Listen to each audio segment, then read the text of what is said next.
Welcome back, Class Ds. Misty here with your next brief. SCP-044, also known as the World War II era molecular fission cannon. Mouthful, huh? Object class, safe.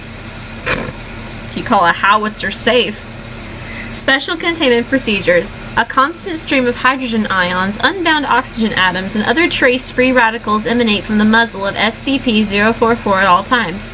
Because of this, the docking stations of 044 ought to be well ventilated to keep dangerous gases and moisture from accumulating. Muzzle coverings are to be fitted at all times to keep birds and small animals from investigating the large open barrel of 044. Description: SCP-044 is a howitzer secretly manufactured in the last stages of the Second World War by Krupp engineers, personally supervised by Albert Speer, German Minister of Armaments and War Production under Adolf Hitler. 044 is unique not only because of its size, 251,000 kilograms, or 251 metric tons, but also because it fires unconventional artillery using an atypical delivery method. Rather than having a breech for loading shells, the rear of the barrel is configured into a massive air compression chamber. Any object or pile of objects that fits may be loaded into 044's muzzle to be used as ammunition. Because of its size, 044 must remain rail-mounted and requires 2 freight locomotives to move.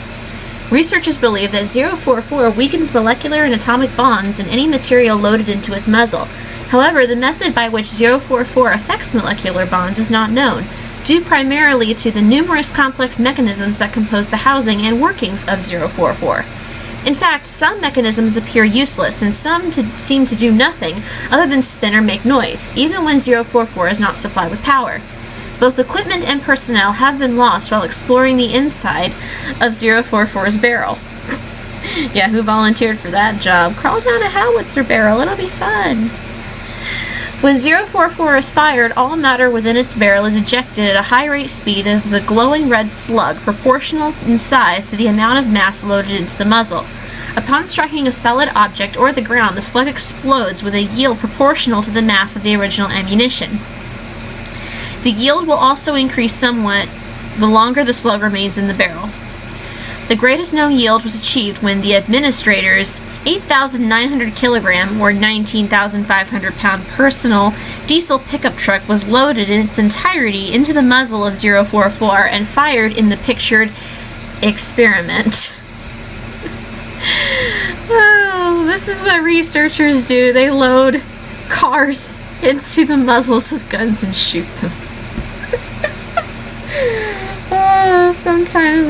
Sometimes I really question if we're working for full-grown adults or a bunch of college guys. See you in the next brief, Class Ds.